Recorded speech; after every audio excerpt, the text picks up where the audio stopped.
everybody as Maikito. And now that all the countries have played at least one game, we now have a better idea of the lineups that they're playing, how they're playing, and just how teams are going to be playing in this next game. So for my first pick, I have Luka Modric to go higher, and 81.5 passes, playing at home for Croatia, going up against Poland. As I was recording this video and editing, the Modric play got taken off from PrizePicks and Underdog. I do expect it to come back, so I'm still going to include it in the video.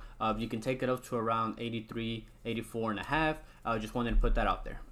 He's a captain of their squad. He's the most experienced player. He's going to be the key to unlocking this Poland defense in this next game. Poland won their first game while Croatia lost, which means Croatia is going to be much more aggressive and they're going to be having more possession of the ball. Poland gave 59% possession of the ball to Scotland, and I expect the same, if not more, possession for Croatia. He's going to be the one who is going to be linking up with the defenders, with the attackers. He's going to be everyone on the pitch. Even with his age, he's still a great player. That he's going to be very vital when it comes to the attack in this Croatia team. Croatia has 67% of the ball against Albania. He went over 121.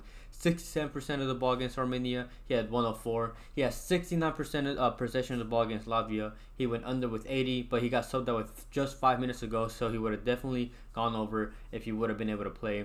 He has 72% against Wales and went over with 98. So it just shows you that Croatia in general are a team that like to control the ball. And now that Poland are going to defend and Croatia are going to be attacking, I expect they're on the same possession of the ball. I expect they're on 60 to 65. And if that's the case, I like this prop for him. And Poland will want to get the draw because they got their first win. And with the draw, they're going to be good on points. And Croatia needs the points because they lost their first game. So they're going to want to go out there and control the ball. And I like this prop for Luka Modric to go higher than 81.5 passes. My next prop is Remo Freuler to go higher than 1.5 tackles, playing at home for Switzerland, going up against Spain. He's gone over in all 3 league games so far in the Italian league this season with 4, 2, and 2. And in the 5 Euro games that he played, he went over in 4 out of the 5. He only missed in the first game, and that was against Hungary, where he had 0. But it's because Hungary's not that great of an attack compared to the ones he did play. He's going to be playing Spain, who has a great attack. And in the games that he went over in that tournament, he had 2 versus England, 2 versus Italy, 2 versus Germany, and 2 versus Scotland. And he averaged 2.56 tackles per 90 overall last season for club and country. So it's not like he doesn't get this mark consistently. He does. He averages closer to 3 than he does to 2, which is what we like to see. And Spain tied their first game. They're currently 3rd place, so they're going to want to be aggressive and attack because they just had an underwhelming game against Serbia. And Spain has a lot of dribblers that Freuler is going to be there to try to stop in their attack with Dani Olmo, Nico Williams, Lamine Yamal, even Pedri much likely to be there. And with Xhaka gone because he got a red card last game, he's going to have more responsibility in that midfield on both attack and defense. So I expect him to play a lot of minutes, and I expect him to be defensive as well against the Spain side. Well, we will attack, but they will have to be a lot of defending because Spain is going to be desperate to try to win this game. So like Remo Freuler to go higher than 1.5 tackles. My next play on the other side is Dani Olmo to go higher than 2 shots. He went under in this last game in an underwhelming Spain side in general against Serbia. He played as an attacking midfielder that game, but he's likely, according to many sources, to project to play as the striker / the false 9. So he's gonna have a more attacking role than what he did last game. He's taken 9 shots in 2 games, one coming off the bench in La Liga. So it's not like he doesn't shoot. He's a great shooter. The reason why this prop is low is because it's Switzerland, and Switzerland is not a bad team or anything. But I still like this prop regardless. I think they're underestimating him. And when he played in the Euros, the games that he played, he had 4 against Albania. He had 6 shots in only 38 minutes against Georgia. He had 3 against Germany. The only game where he went under was against France, and he had 1. And then he had 2 versus England. So in those games that he took those shots in the Euro, he had 9 shots from inside and then 8 from outside the box. And then last season when he played in the Bundesliga, he took 24 shots from inside and 22 from outside. So half of his shots are from out, half of his in shots are from inside. So he's willing to take shots from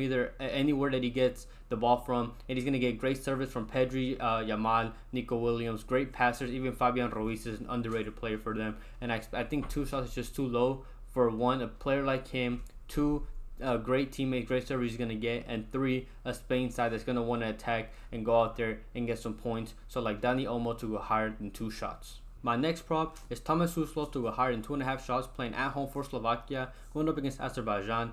He went way over in the first game with 7 against Estonia, and now they're up against another weak defensive side in Azerbaijan, who gave Sweden 30 shots away from home. And now Slovakia is playing at home. In the first game, they gave 30 to Sweden when they played at home, and now they're playing away against Slovakia. He averaged 2.23 shots per 90 in the Serie A, and that's against a much tougher league, a much better defensive league. And now he's playing against a weak defense again against Azerbaijan. 38 of those shots in the Serie A were from outside the box, and 14 were from inside the box. So a lot more of his shots are from outside, which is what we like to see anyways. He's a wing. He plays as a winger for Slovakia, so he's going to be taking those shots from outside the box, which is what we need. And they need to secure a top 2 spot before they end the international break. Before their next game after this is going to be their toughest matchup in the whole group with Sweden, so they need to at least get some more points so they can guarantee a safe spot with Sweden. They're going to want to guarantee at least a qualification or possible qualification spot in the top 2 side. He's a good dribbler, he's a counter-attack threat, and he's much more of an attacking role with Slovakia. He went over against Estonia, and I like the chances that he goes over against Azerbaijan. So like Thomas Suslo to go higher than 2.5 shots.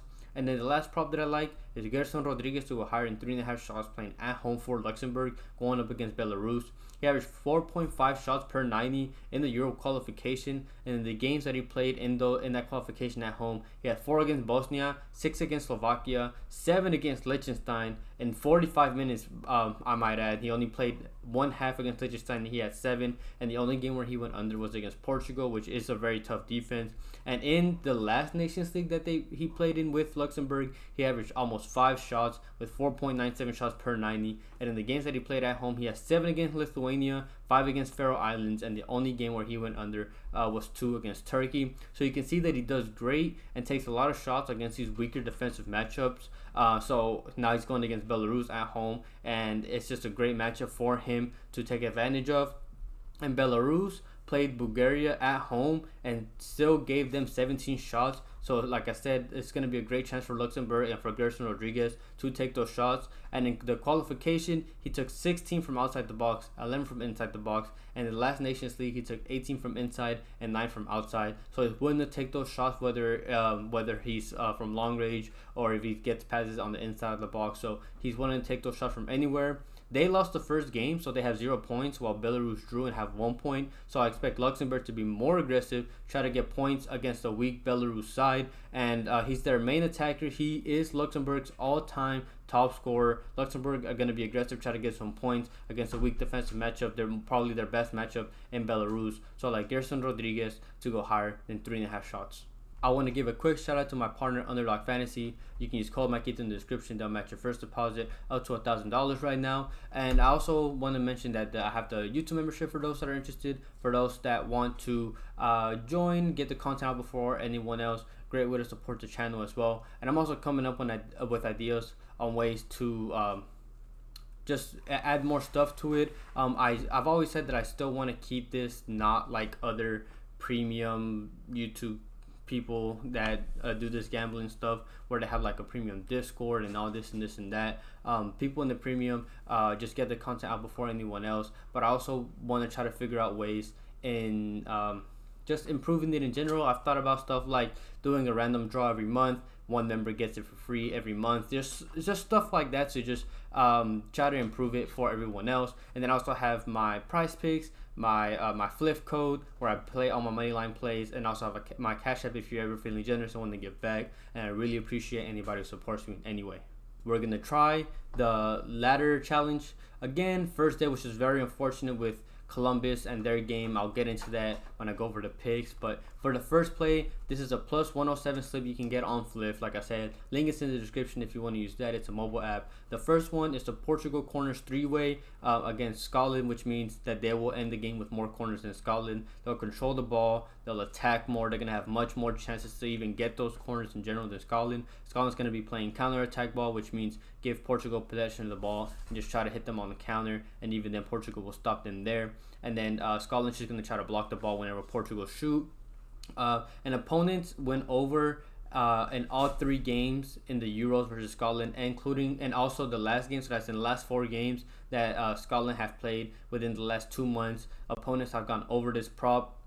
And Portugal is just a much better team. And in all the Euros and last game, Portugal have averaged 8.67 corners in those games. So if they average anywhere near close to that, even if they go right below it, like 7 or 6, I do not expect Scotland to get anywhere near that. The most I can see Scotland getting in this game is like maybe 3, maybe 4. I just think that I like Portugal corners 3-way. The next one is the Sweden first half money line against Estonia. Estonia have a horrible defense. They played in qualification each other home and away 2 times, and in those 2 games, Sweden went over in both of those. They love this matchup against Estonia. They destroyed them every time, and Sweden just had a great first game away from home against Azerbaijan, and now they're playing again at home, and I expect them to take advantage of this matchup again. They have good informed attackers in Elanga, Isak, Gyökeres, and Kulusevski. So I just like Sweden first half money line against Estonia.